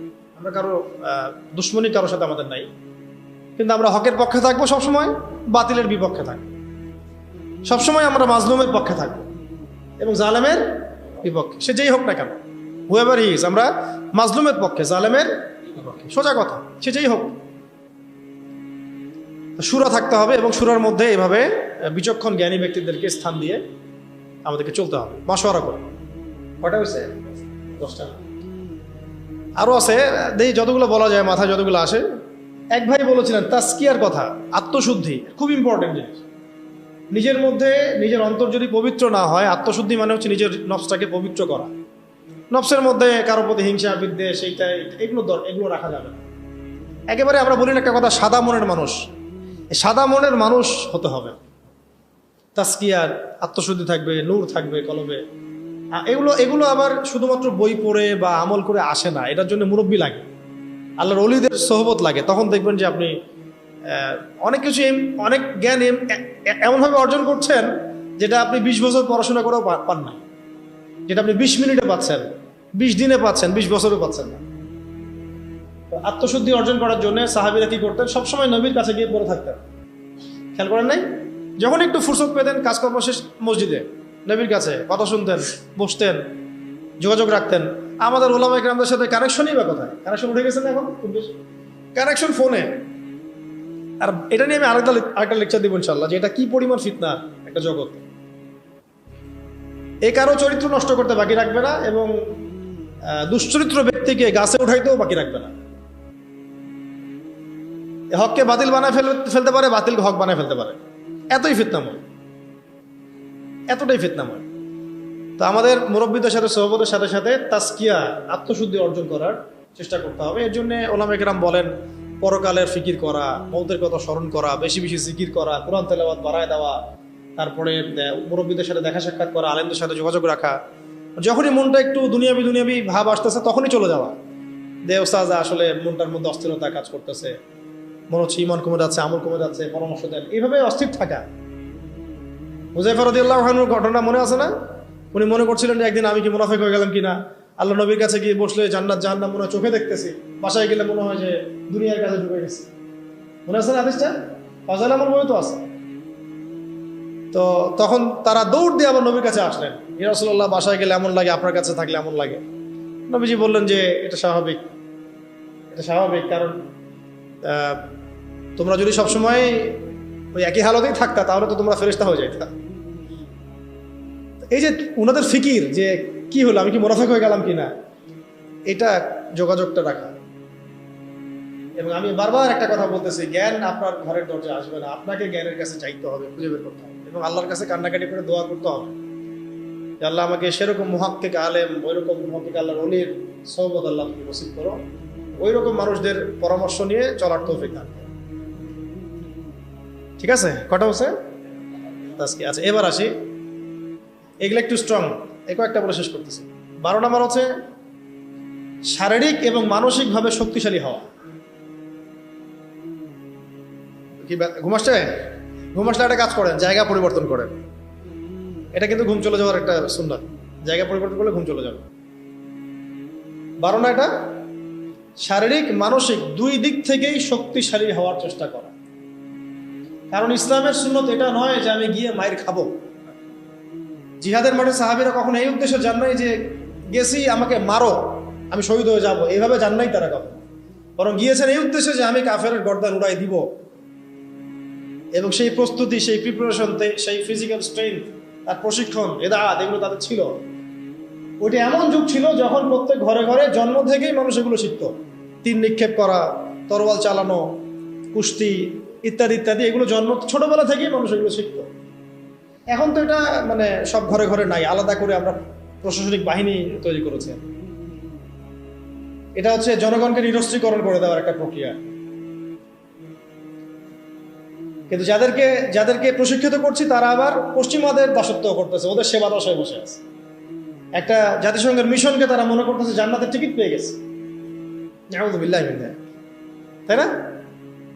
একটা মিশনের জন্য আপনি কোনো ক্ষেত্রে মুজাহিদ ভাইয়ের মুখে গুলি চালাই দিচ্ছেন। আল্লাহ পাক আপনাদেরকে বোঝার তৌফিক দান করেন। এটাকে এদাআত বলে, শরীয়তের ভাষায় কি বলে?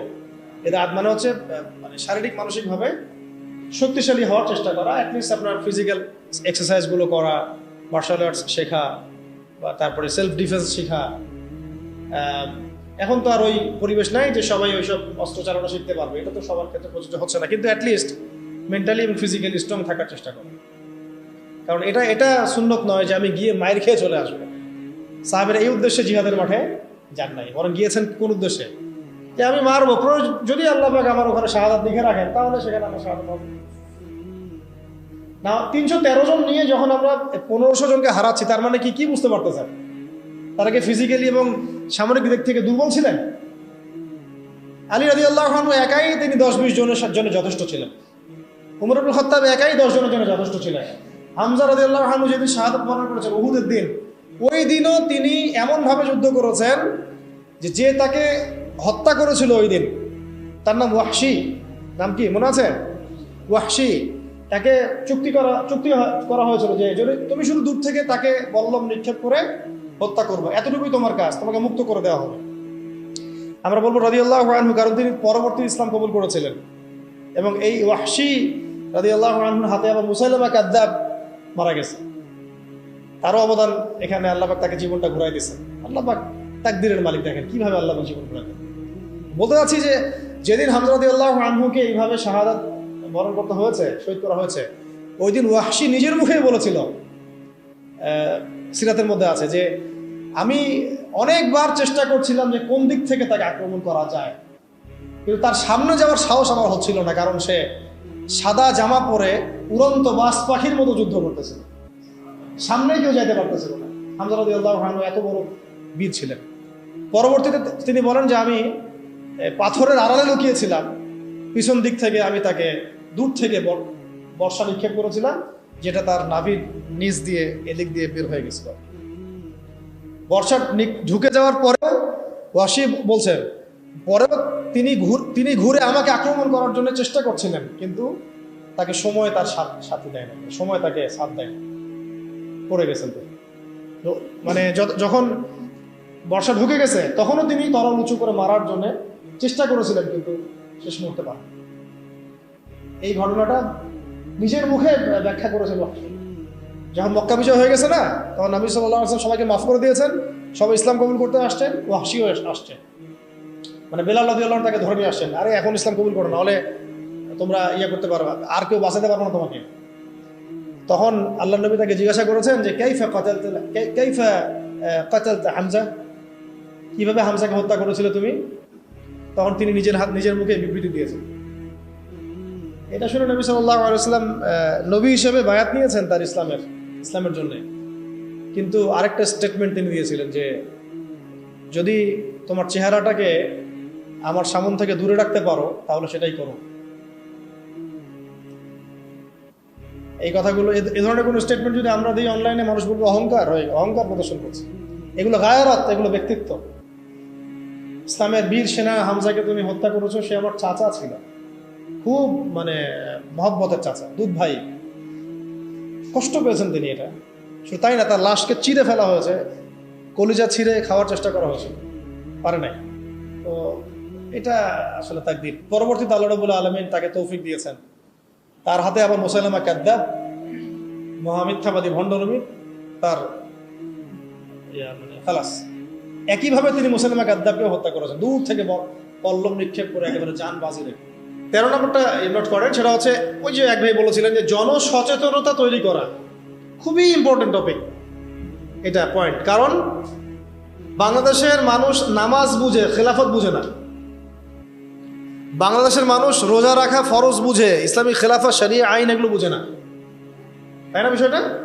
বাংলাদেশের মানুষ কোনো কোনো ক্ষেত্রে এখন পর্দাও বুঝতেছে, পর্দা করা উচিত, ফরজ, যাকাত দেওয়া উচিত, ইসলামী শাসন কায়েমের বিষয়টা তারা বুঝে না। বরং তাদের মধ্যে অনেক সন্দেহ কাজ করে যে আসলে এটা করলে আবার মানে পশ্চিমারা আমাদের উপর তেড়ে আসবে কিনা, আমাদের স্বাধীনতা হস্তক্ষেপ করবে কিনা, তাই না? এইটা তাইলে এই খিলাফার সুফল, উপকারিতা এবং এটা না থাকার কুফলটা জনগণের মাঝে প্রচার করা, ব্যাপকভাবে দাওয়াতের মধ্যে এটা নিয়ে আসা, এই শব্দগুলো ব্যবহার করা। এবং এর বাইরে বিপরীতে যে তাগুতি সিস্টেম, যে so called democracy, so called secularism, communism, so called nationalism, এগুলো যেভাবে আমাদের ক্ষতি করতেছে, ইসলামী শরীয়তের পথে বাধা হয়ে দাঁড়াচ্ছে, এটা মানুষের সামনে স্পষ্ট করা। মানে এক কথা পয়েন্ট হচ্ছে জনসচেতনতা তৈরি করা, খেলাফার পক্ষে জনসচেতনতা তৈরি করা। কয়টা হলো? 13। 14 হচ্ছে অমুসলিমদেরকে বোঝানো, অমুসলিম ভাই বোনদেরকেও এটা বোঝানো বা জানানো যে খিলাফার আন্ডারে তারাই সবচেয়ে বেশি সিকিউর থাকতে পারবে। কারণ একটা প্রশ্ন ওঠে খেলাফার কথা আসলে, যে খেলাফা হলে কি এটা মৌলবাদী রাষ্ট্র হয়ে যাবে কিনা, হিন্দুদের উপর অত্যাচার হবে কিনা, এই হবে কিনা, সেই হবে কিনা। এটা সম্পূর্ণ একটা মিথ্যা বানোয়াট বোগাস কথা। উমর রাদিয়াল্লাহু আনহু খেলাফত কালে কোনো অমুসলিমের উপরে যাররা পরিমাণ কোনো অত্যাচার হয়েছে? বরং আমরা দেখি এখনকার গণতান্ত্রিক সিস্টেমগুলোতে এগুলো হচ্ছে, এবং এই ইস্যুগুলোকে মানুষ রাজনৈতিক হাতিয়ার বানাচ্ছে না, সুবিধা হাসিলের জন্য ইস্যু সৃষ্টি করতেছে। বাংলাদেশে, আল্লাহ না করুক, বাংলাদেশে যদি কেউ চক্রান্ত করে, আল্লাহ পাক এইসব চক্রান্ত থেকে আমাদেরকে হেফাজত করেন, দোয়া করি, যে এই হিন্দু ভাই বোনদেরকে যদি কিছু মানুষ আঘাত করা শুরু করে, তাহলে বাংলাদেশের প্রতি সবার আগে কে তেড়ে আসবে বলেন তো দেখি? ও কি বসে থাকবে? আমরা না হয় আমাদের ভাইদেরকে ফিলিস্তিনে মারলে আগাই না, সিরিয়াতে মারলে আগাই না, আগাইতে পারি না, পাশের দেশ আরাকানে মারলেও আমরা আগাইতে অনেকে পারি না। তাই বলে কি খ্রিস্টানরা পারে না, চাইনিজরা পারে না, ইন্ডিয়ানরা পারে না? ওরা কিন্তু ঠিকই আসবে।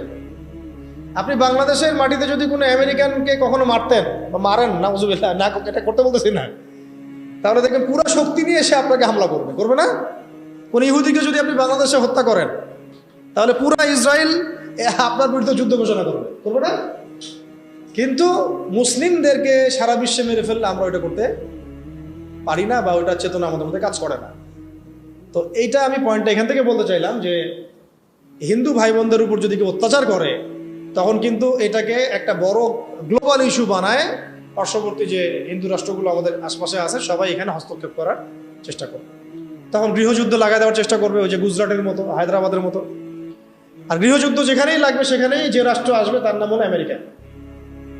যেখানেই দেখবে যে গৃহযুদ্ধের মতো কোনো পরিবেশ, ও আসে বলবে যে আমার এখানে শান্তি কায়েম করতে হবে, গণতন্ত্র কায়েম করতে হবে, তাই আসছি আর কি। তখন আরেক নতুন সিরিয়ার জন্ম হইতে পারে, নাউযুবিল্লাহ। এটা না হোক, আমরা তাই দোয়া করি, কিন্তু এটা একটা ইন্টারপ্রিটেশন যেটা হয়েছে বিশ্বে, এরকম ঘটনা কিন্তু ঘটেছে।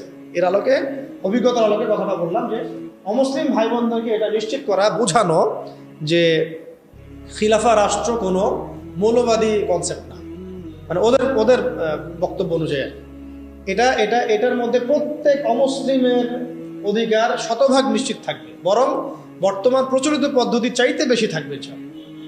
তারা তখন আমাদের জিম্মি, একজন জিম্মিকে হত্যা করলে সে জান্নাতের ঘ্রাণও পাবে না, এমন হাদিস আছে।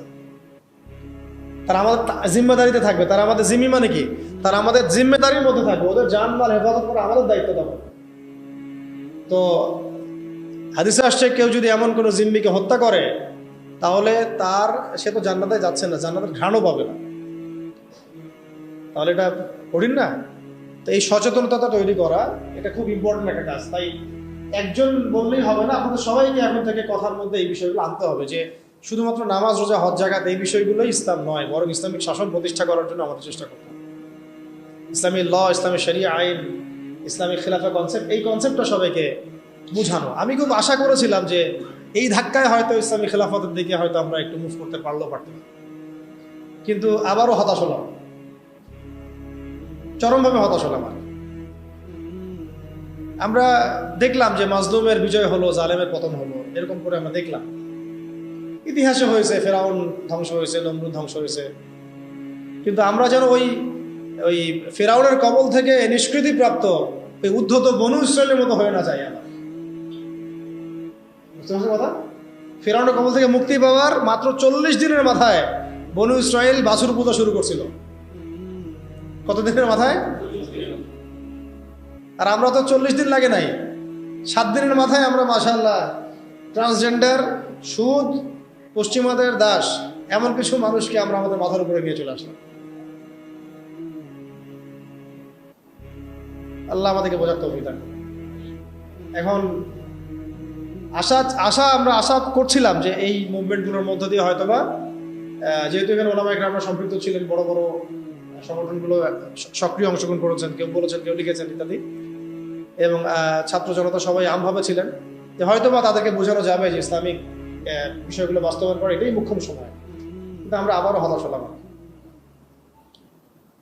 জানি না ভবিষ্যতে কি হবে, তবে আমার আশঙ্কা যে খিলাফা স্টেট এভাবে বাস্তবায়িত হবে না। কারণ ওই কনসেপ্টটা, এই প্রজন্ম অনেক কিছু করছে, সাহসিকতা দেখাচ্ছে, ওদের মধ্যে উদ্যম আছে, সাহস আছে, জীবন দেওয়ার মানসিকতা আছে, কিন্তু ওদেরকে আমরা তাওহীদ বুঝাইতে পারতেছি না, তাই না?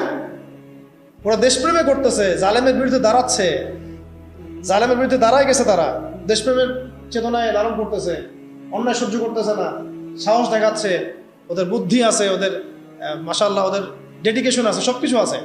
তাওহীদ বুঝাতে পারছি না আমরা যে এই কাজগুলো করতে হবে আল্লাহর জমিনে, আল্লাহর হুকুম কায়েমের জন্য, আল্লাহর জমিনে গণতন্ত্র কায়েম করার জন্য না, আল্লাহর জমিনে এই তথাকথিত জাতীয়তাবাদ আর ধর্মনিরপেক্ষতা কায়েম করার জন্য না। এই ডেডিকেশনগুলোই দরকার আমাদের আল্লাহর জমিনে খিলাফা কায়েম করার জন্য। এই মেসেজটা আমরা ইয়াং জেনারেশনকে দিতে চাই, বা দেওয়া উচিত। এইটার জন্য আমাদের সবার কথা বলা উচিত, কারণ আমার বিশ্বাস এদেরকে তারা হবে ইনশাআল্লাহ। যা তারা করে দেখিয়েছে, আমাদের বিশ্বাস এই জেনারেশন কিন্তু হবে ইনশাআল্লাহ সবার। তবে তাদেরকে তো ছোটবেলা থেকে এইসব বোঝানো হয়নি, পড়ানো হয়নি, জানানো হয়নি, তারা তো ওই ধাঁচে বড় হয়ে ওঠে নাই। একটা হাদিস মনে রাখবেন, তাহলে আপনাদেরকে এটা বুঝতে সুবিধা হবে। একজন ব্যক্তি এসে জিজ্ঞাসা করেছিলেন, এই হাদিসটা দিয়ে দিই অনলাইন, যে ইয়া রাসূলুল্লাহ সাল্লাল্লাহু আলাইহি ওয়াসাল্লাম, কে শহীদ, কে? একজন বলছেন, ইয়া রাসূলুল্লাহ, একজন ব্যক্তি যুদ্ধে গিয়েছে জাতির জন্য, একজন গিয়েছে বীরত্ব প্রদর্শনের জন্য, একজন গিয়েছে বাহবা পাওয়ার জন্য, কে শহীদ? নবীজি বলছেন এক বাক্যে, মান কাতালা লিতাকুনা কালিমাতুল্লাহি হিয়াল উলিয়া ফাহুয়া ফি সাবিলিল্লাহ। যে ব্যক্তি শুধুমাত্র আল্লাহর জমিনে আল্লাহর কালিমার পতাকা সমুন্নত করার জন্য যুদ্ধে গিয়েছে, শহীদ হয়েছে, ওইটাই আল্লাহর রাস্তা, ওইটাই শহীদ। এটা শহীদের সবচেয়ে বড় স্তর। হ্যাঁ, অবশ্যই মাজলুম যারা জালেমের বিরুদ্ধে দাঁড়িয়েছে তারাও ইনশাআল্লাহ শহীদ, ইনশাআল্লাহ তারাও শাহাদাতের মর্যাদা পাবে ইনশাআল্লাহ। নবীজি এই হাদিসের মধ্যে এইভাবে বলেছেন, মান কাতালা লিতাকুনা কালিমাতুল্লাহি হিয়াল উলিয়া ফাহুয়া ফি সাবিলিল্লাহ। যে ব্যক্তি আল্লাহর জমিনে আল্লাহ পাকের পতাকাটা, মানে কি পতাকা বলতে এখানে কি বোঝাচ্ছে? শরিয়া, আল্লাহর দ্বীন, খিলাফা, এটা কায়েম করার জন্য জিহাদ করে, যুদ্ধ করে, অতঃপর শহীদ হয়, এটা হলো আল্লাহর রাস্তায়। অবশ্যই যে কোনো জালেমের বিরুদ্ধে দাঁড়িয়ে যদি শহীদ হয়, সে শহীদ হবে। অত্যাচারী শাসকের সামনে দাঁড়িয়ে যদি হক কথা বলে, তাকে যদি হত্যা করে ফেলে, সেও শহীদ হবে ইনশাআল্লাহ। অনেক স্তর আছে, এটা সর্বোচ্চ স্তর। আর সাহাবীরা কিন্তু এই চেতনাতেই যুদ্ধে গিয়েছেন। সাহাবীরা কি ভাষার জন্য যুদ্ধে গিয়েছিলেন?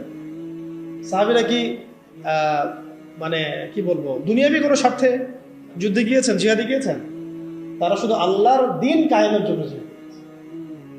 অন্য কোনো স্বার্থ ছিল? এমনকি তাদেরকে এই স্বার্থও ছিল যে যুদ্ধে জয় হলে আমি গনিমত পাবো অনেক। হ্যাঁ, এই নিয়ে ছিল, যুদ্ধ জয় হলে আমি অনেক গনিমত পাবো, সম্পত্তি হবে, আমাকে সবাই বীর বলবে, ইত্যাদি ইত্যাদি। এরকম কোনো একটাই লক্ষ্য উদ্দেশ্য নিয়ে তারা ঝাঁপিয়ে পড়েছেন, সেটা হচ্ছে আল্লাহর জমিনে আল্লাহর তাওহীদ, লা ইলাহা ইল্লাল্লাহ, এই কালিমা যেন প্রতিষ্ঠিত হয়। আল্লাহর কালিমা প্রতিষ্ঠা হওয়া মানে আল্লাহ পাকের শাসন, আল্লাহ পাকের বিধান, খেলাফা, এটা যেন বাস্তবায়ন হয়ে যায়। মানে এক কথায়, আমার কথা এক কথা, জমিন আল্লাহর, হুকুম চলবে আল্লাহ, সহজ কথা শেষ। এই জমিন কার? আল্লাহর জমিন, বিধান চলবে কার? আল্লাহর। আল্লাহর জমিন, শাসন চলবে কার? এখানে শাসক হচ্ছে আল্লাহর প্রতিনিধি, শাসক জনগণের কাছে মুখাপেক্ষী না। এখানে শাসক কার প্রতিনিধি? আল্লাহর প্রতিনিধি। আল্লাহকে রাজি খুশি করার জন্য সে জনগণকে ভালো রাখবে, জনগণের কাছে বাহবা পাওয়ার আশায় না, যে আমি আপনাদের জন্য এটা এটা করতেছি, আপনারা আমাকে ভালো বলবেন, এই নিয়েতেও না, বরং আল্লাহ তুমি দেখো আমি তোমার দেওয়া দায়িত্ব পালন করতেছি। কেন ওমর রাদিয়াল্লাহু আনহু রাতের অন্ধকারে ঘুরে বেড়াতেন আর মানুষের দুঃখ দুর্দশা দেখতেন? কেন তিনি দেখলেন যে একটা চুলার মধ্যে এক মা রান্না করতেছেন, খাবার নাই, নিজে গিয়ে বাইতুল মাল থেকে নিজের কাঁধে করে নিয়ে এসে তিনি তাদেরকে দিলেন? কি উদ্দেশ্যে? ওই মায়ের কাছে কোনো বাহবা পাওয়ার উদ্দেশ্যে? ওই বাচ্চাদের কাছে কোনো বাহবা পাবেন এই উদ্দেশ্যে? ভালো বলবেন এই উদ্দেশ্যে? দুনিয়াবি কোনো স্বার্থে? কোশ্চিনকালেও না, শুধু এক আল্লাহকে খুশি করার জন্য এবং তার ভয়ে যে আমার আন্ডারে যদি কোনো ব্যক্তি জুলুমের শিকার হয়, তাহলে তো আল্লাহ পাক আমাকে ধরতে পারে, আর আমি যদি তার এই দুঃখ দুর্দশা দূর করে দেই, আল্লাহ পাক আমার দুঃখ দূর করে দেবে, সন্তুষ্ট হবে। এখানে একটা মারাত্মক পয়েন্ট আছে যেটা আমরা মিস করতেছি। তরুণ ভাইদেরকে বলবো, নিয়াত ঠিক করে নাই, আপনি কোন নিয়াতে এবং কি উদ্দেশ্যে লড়াই করছেন এবং সংগ্রাম করছেন। অবশ্যই জালেমের বিরুদ্ধে দাঁড়িয়ে যাওয়াটা অনেক বড় একটা সওয়াবের কাজ এবং এটা বিশাল মর্তবা, কিন্তু কাজ এখানে শেষ নয়। কাজ শেষ হবে কখন? যখন আল্লাহ পাকের জমিনে আমরা আল্লাহর খেলাফত বাস্তবায়ন করতে পারবো। আমার কথা কি বুঝতে পারতেছেন আপনারা? তাই আমরা এই সচেতনতা তৈরি করব এবং তরুণ ভাইদেরকে বোঝাবো, তাদের পর্যন্ত বার্তা পৌঁছানোর চেষ্টা করবো। এরপর যদি তারা না বুঝে আবার ঘুরে ফিরে সেই পশ্চিমাদের ট্র্যাপে পড়ে যায়, তাহলে আফসোস করা ছাড়া আমাদের কিছু করার নেই। তখন আল্লাহি, তখন এই হাজার হাজার শহীদের রক্তের সাথে গাদ্দারি হয়ে যাবে, হবে না? তখন আল্লাহি, আল্লাহর কসম, এই হাজার শহীদের সাথে গাদ্দারি হয়ে যাবে। তারা তো পশ্চিমাদের সেবাদাস হওয়ার জন্য রক্ত দেয় নাই। আমাদের ভাইরা যারা জীবন দিল কয়েকদিন আগে পরে দেখলেন, তারা কি পশ্চিমা কোনো গোষ্ঠীর দাস হওয়ার জন্য রক্ত দিয়েছে? তারা স্বাধীনতা চেয়েছে। স্বাধীনতা মানে কি? আমি বুক ফুলায় সিংহের মতো চলবো আমার দেশে এবং আল্লাহর পাকের ইবাদত করব, কেউ আমাকে কিছু বলবে না, অমুসলিমরা নিরাপদে থাকবে, আমরা ওদের কোনো ক্ষতি করবো না, এবং আমরা আল্লাহ পাকের জমিনে আল্লাহ পাকের বিধানগুলো বাস্তবায়ন করব, ওই আলোকে আমরা দেশ শাসন করবো। এটা উদ্দেশ্য না? এই উদ্দেশ্য যদি বাস্তবায়িত না হয় তাহলে আমরা তাদের সাথে অনেক বড় গাদ্দারি করে ফেলবো। কোন মুখ নিয়ে আমরা তাদের সামনে কিয়ামতের মাঠে দাঁড়াবো এটাও ভাবতে হবে, আমাদের চিন্তা করতে হবে। সেদিন যখন দেখা হবে তাদের সাথে, তারা তো আমাদেরকে প্রশ্ন করবে যে আমরা তো রক্ত দিয়ে আসলাম, তোমরা আবার সুধী মহাজনকে কেন মাথার উপরে বসাইলা? আমরা তো এই জন্য রক্ত দিই নাই, আমরা তো আল্লাহ পাকের জমিন আল্লাহ পাকের দাসত্বের জন্য রক্ত দিয়েছিলাম। গাদ্দারি করেন না শহীদ ভাইদের সাথে। আমি জানি মাসোয়ারা আপনারা ওলামায়ে কেরাম, বরেণ্য ওলামায়ে কেরামদের সাথে করছেন না, অন্য থিঙ্ক ট্যাঙ্ক আছে আপনাদের, কিন্তু আল্লাহ না করুক, দোয়া করি এমনটা যেন না হয়। আপনাদের প্রতিভা, সাহস, ধৈর্য এবং এই যে বীরত্ব, এটাকে যেন একটা স্বার্থান্বেষী মহল তাদের নিজস্ব এজেন্ডা বাস্তবায়নে ব্যবহার করতে না পারে, খেয়াল রাখবেন এই জিনিসটা। আল্লাহ পাক আমাদেরকে বোঝার তৌফিক দান। তা আমাদের এই জিনিসটা খেয়াল রাখতে হবে যে আমাদের নিয়াতটা এটা থাকবে। এটা কি ছিল পয়েন্ট বলো তো? 15, 14 কি নাম দিয়েছি টাইটেল? অমুসলিমদেরকে বোঝানো যেন খেলাফার আন্ডারে তারাও শান্তি শৃঙ্খলার সাথে থাকতে পারবে, এটাতে কোনো সমস্যা নাই।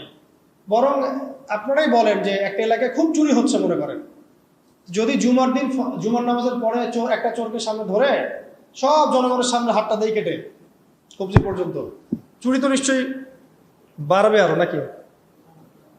চুরি কি তখন বাড়বে সমাজে না কমবে?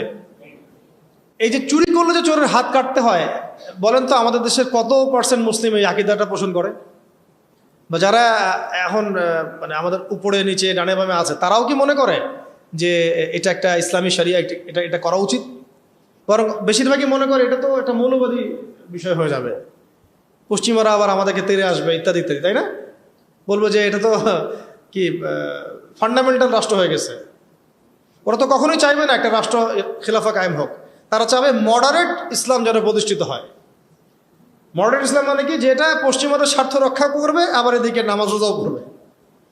পশ্চিমাদের স্বার্থ রক্ষা করবে, আবার নামাজ রোজা হজ জাকাতও চলে থাকবে। এই ইসলাম তারা পছন্দ করে, এই ধরনের আলেমদেরকে তারা পছন্দ করে, এই ধরনের ইসলামিক সেলিব্রিটিকে তারা পছন্দ করে, ব্যক্তিত্বকে পছন্দ করে। আর আমরা যখনই বলবো যে না, আমরা ওদের সেবা দাস হবো না, আল্লাহ পাকের জমিনে আল্লাহ পাকের শরিয়া বাস্তবায়ন করতে হবে, খেলাফা, তখন আমাদেরকে এরা বলবে এরা পাহাড়ি মোল্লা। এরা কারা? আরে তোমরা তো সাক্ষী আছো, ওই পাহাড়ি মোল্লারা যখন রাষ্ট্র ক্ষমতায় গিয়েছে ওরা সিংহের মতো গেছে, পশ্চিমাদের সেবাদাস হয়ে যায় নাই।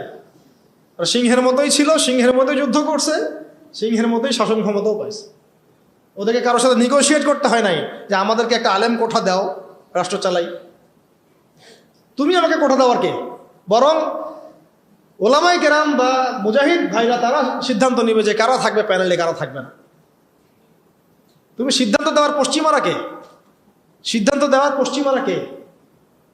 আপনি লড়ছেন, স্বাধীন আপনি করছেন, সংগ্রাম আপনার, সিদ্ধান্ত ওরা দেওয়ার কে? এই জিনিসগুলো আমরা বুঝতে পারতেছি না আর কি।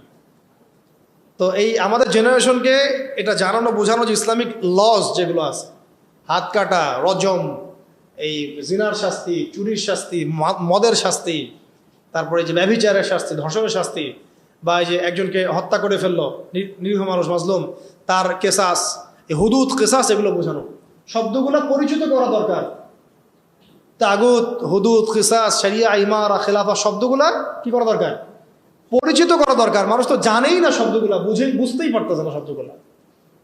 এখন আমি একা বা 10 জন 20 জন মানুষ বললে কি সবাই জানবে? সবাইকে বলতে হবে, সবাইকে বলতে হবে কথা। এগুলো নিয়ে সবাইকে কথা বলতে হবে। হয়তোবা আগামীকালকে খেলাফত কায়েম হবে না, কিন্তু আমরা যদি এই মেহনতটা চালু করে মানুষকে এই খেলাফার ফজিলত বুঝাতে পারি এবং এটা না থাকার কুফল বুঝাতে পারি, কে জানে 20 বছর পর হয়তো হবে ইনশাআল্লাহ। 15 বছর 16 বছরের একটা সিলসিলা 15 সেকেন্ডের মধ্যে চলে যায় নাই, 15 দিনের মধ্যে চলে যায় নাই, উঠে যায় নাই। এই তো কয়দিন আগে কি মনে হচ্ছিল, এখন মানুষ কি মনে করতেছে? কি আকাশ আসমান জমির পার্থক্য! কি ছিল আর কি হলো? তাহলে কার পরিকল্পনা?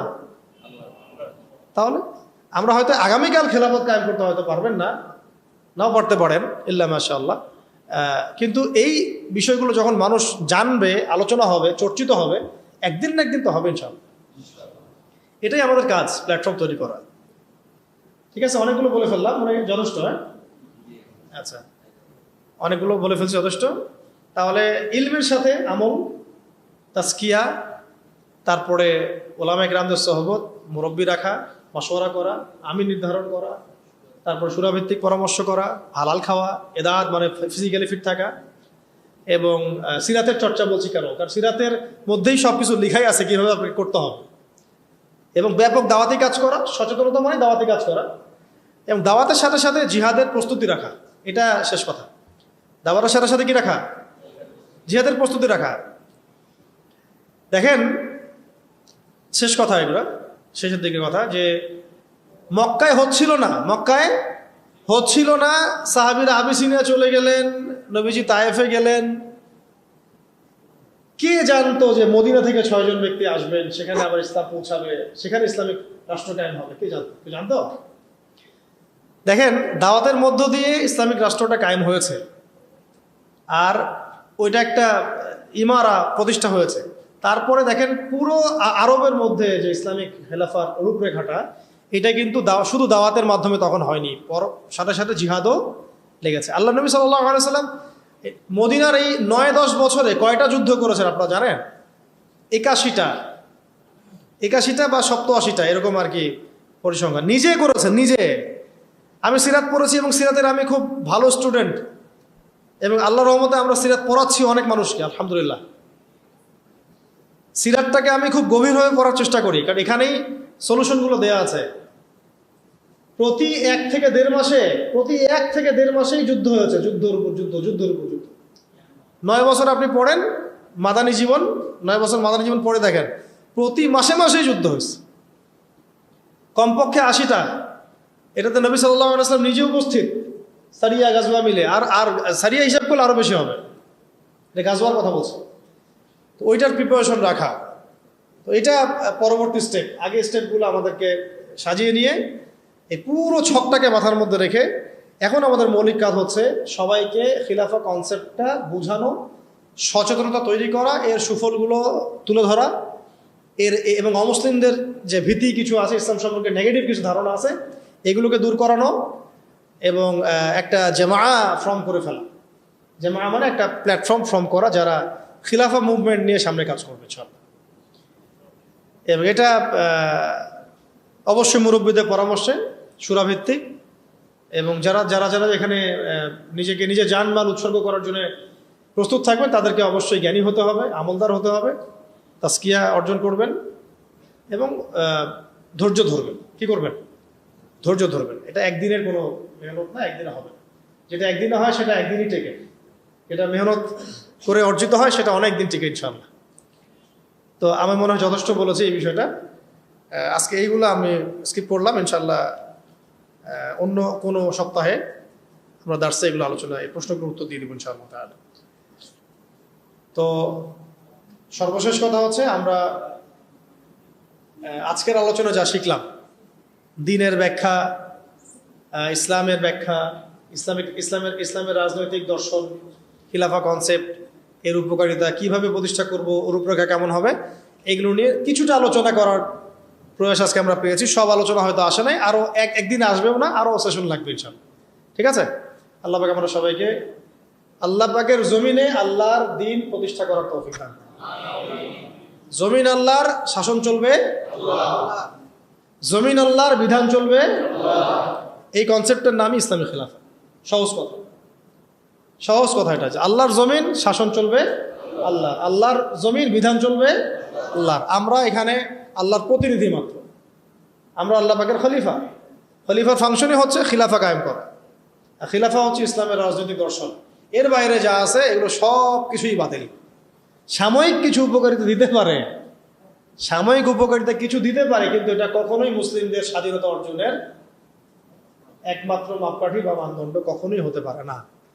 আর এটাকে যারা স্বাধীনতা মনে করে, এরা দিনে দুপুরে জেগে জেগে স্বপ্ন দেখতেছে। আল্লাহ পাক এই ঘোরটা কাটায় দেন, আমিন।